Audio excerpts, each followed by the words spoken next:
Praise the Lord, God's morning again. एक और बार दिल की गहराई से धन्यवाद स्तुति करते जाओ, प्रभु की स्तुति करते जाओ। अगर हमने देखा है तो ज़्यादातर समस्याएं हुई हैं शरीर की अभिलाषाओं से। ज़्यादातर तो पाप यही है, अभिलाषाएं। लिखा है वचन में, अभिलाषाएं जो मन में उपजती हैं वो पाप को जन्म देती हैं। अब ये गर्भवती होने के कारण, और इसमें दो बातें हैं। सबसे पहला व्यभिचार, और दूसरा देखा जाए तो लालच। और भी कई कारण हैं अलग अलग रीति से देखें तो, पर फिलहाल हम देखते हैं तो ज़्यादातर लफड़ों की जो जड़ है वो है व्यभिचार और लालच, अपने आप में मतवालापन आना, और शरीर की अभिलाषाएं, समस्याएं वो खड़ी करती हैं। चैप्टर 9 में वो शरीर की अभिलाषा के बारे में बात हो रही है। इजराइल में लोगों की कमी नहीं थी, लड़के थे, लड़कियां थी, शादियां हो सकती थी, लेकिन फिर भी लोगों को कुछ और चाहिए, हमेशा शरीर की अभिलाषाएं। और इसीलिए उन्होंने दूसरे जातियों, अन्य जातियों से उन्होंने विवाह करना शुरू कर दिया। आज की गंभीर परिस्थिति क्या है पता है? आज लड़के लड़कियां मसीह में वही थोड़ा सा बहुत बड़ा असमंजस का चल रहा है। मेरी जानकारी में बहुत सी लड़कियां, और अच्छी लड़कियां हैं, मैं जानता हूं उनको, जितना मैंने उनके साथ फ़ोन पर बात की है, या फिर कोई ऐसा परिवार है, माता पिता परेशान है बच्चों के लिए।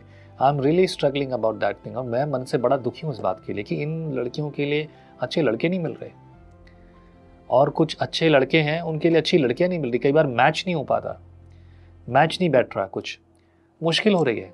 फिर अविश्वासियों में शादी, क्या करें? और फिर कुछ लोगों की परिस्थितियां ऐसी हो रही हैं, वो लड़का ढूंढने निकले हैं, लड़का ढूंढते ढूंढते उनको आदमी मिल रहे हैं क्योंकि वो उनकी उम्र हो गई है। कुछ लड़के ऐसे हैं, लड़की ढूंढते ढूंढते उनको आंटियां मिल रही हैं क्योंकि अब वो अंकल बन गए हैं खुद ही। बड़ा सवाल है, तो अब क्या किया जाए? भरोसा परमेश्वर पर। प्रभु आपसे बात करें इस विषय में। लेकिन यहाँ एक विषय है जिस पर हम आज बात करेंगे। Chapter 9 verse 1। जब ये काम हो चुके, मतलब सारी सेवा हो चुकी, आराधना संगति हो चुकी, स्थापना हो चुकी है, मंदिर बन चुका है, सब कुछ हो चुका है, सब कुछ हो गया। जब ये काम हो चुके तब हाकिम मेरे पास आकर कहने लगे, ना तो इजरायली लोग, ना याजक, ना लेवी इस ओर के देशों के लोगों से अलग हुए, वरन उनके से अर्थात कनानियों, हित्तियों, परिज्जियों, यबूसियों, अम्मोनियों, अमोबियों, मिस्रियों और एमोरियों के से घिनौने काम करते, क्योंकि उन्होंने उनकी बेटियों में से अपने और अपने बेटों के लिए स्त्रियां कर ली हैं, और पवित्र वंश इस ओर के देश के लोगों में मिल गया है। वरन हाकिम और सरदार इस विश्वासघात में मुख्य हुए हैं। यह बात सुनकर मैंने अपने वस्त्र और बागे को फाड़ा और अपने सिर और दाढ़ी के बाल नोचे और विस्मित होकर बैठा रहा।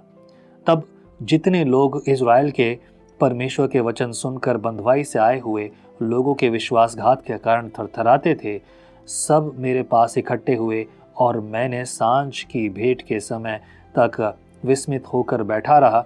परंतु सांझ की भेंट के समय में वस्त्र और बागा फाड़े हुए उपवास की दशा में उठा, फिर घुटने के बल बैठ झुका और अपने हाथ अपने परमेश्वर यहोवा की ओर फैलाकर कहा, हे मेरे परमेश्वर, मुझे तेरी ओर अपना मुंह उठाते लज्जा आती है, और हे मेरे परमेश्वर, मेरा मुंह काला है, क्योंकि हम लोगों के अधर्म के काम हमारे सिर पर बढ़ गए हैं, और हमारा दोष बढ़ते बढ़ते आकाश तक पहुंचा है। अपने पुरखों के दिनों से लेकर आज के दिन तक हम बड़े दोषी हैं, और अपने अधर्म के कामों के कारण हम अपने राजाओं और याजकों समेत देश देश के राजाओं के हाथ में किए गए कि तलवार, दासत्व, लूटे जाने और मुंह काला हो जाने की विपत्तियों में पड़े, जैसा कि आज हमारी दशा है।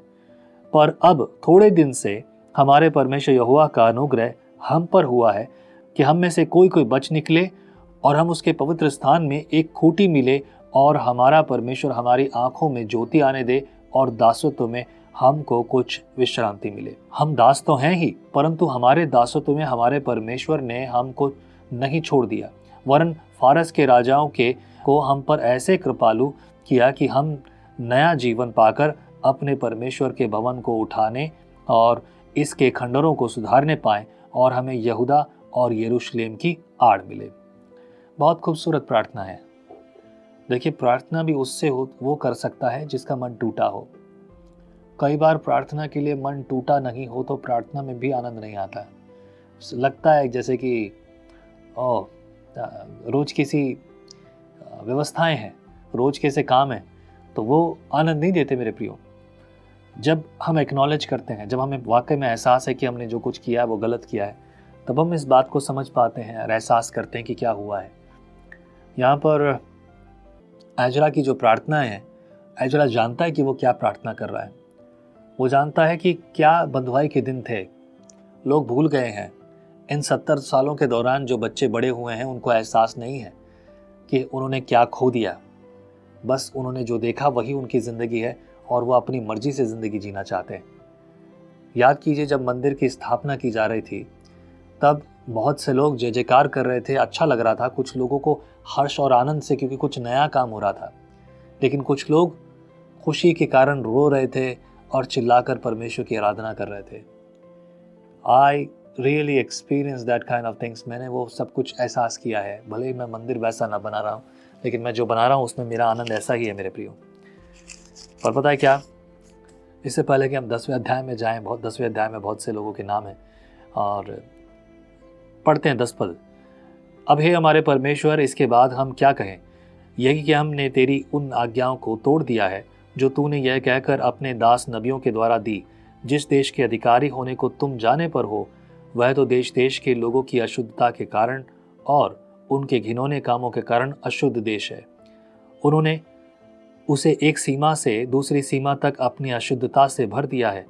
इसलिए अब तू न तो अपनी बेटियों को उनको ब्याह देना और न उनकी बेटियों से अपने बेटों को ब्याह करना और न कभी उनका कुशल क्षेम चाहना, इसलिए कि तुम बलवान बनो और उस देश के अच्छे अच्छे पदार्थ खाने पाओ और उसे ऐसा छोड़ जाओ कि वह तुम्हारे वंश के अधिकार में सदैव बना रहे।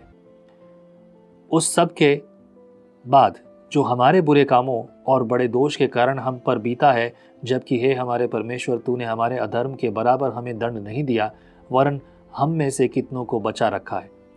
तो क्या हम तेरी आज्ञाओं का फिर से उल्लंघन करके उन घिनौने काम करने वालों से समझाना का संबंध करें? क्या तू हम पर यहाँ तक कोप न करेगा जिससे हम मिट जाएं और न तो कोई बचाए और न कोई रह जाए? हे इज़राइल के परमेश्वर यहोवा, तू धर्मी है। हम बचकर मुक्त हुए हैं, जैसे कि आज वर्तमान है। देख, हम तेरे सामने दोषी हैं, इस कारण कोई तेरे सामने खड़ा नहीं रह सकता।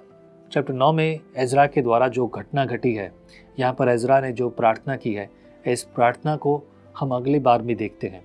चैप्टर 10 में भी एजरा ने जब ये पश्चाताप के साथ वो बैठा है, तब लोग उसके साथ आकर बैठते हैं और अलग से प्रार्थना करते हैं। यूँ तो कहा जाए तो क्या ये अलग लगता है, लेकिन परमेश्वर ने ये आज्ञा दी है कि उन लोगों की तो परवाह भी ना करना, उनके बारे में तू ऐसा सोचना भी मत, उनको छोड़ दे, उनको अलग कर दे।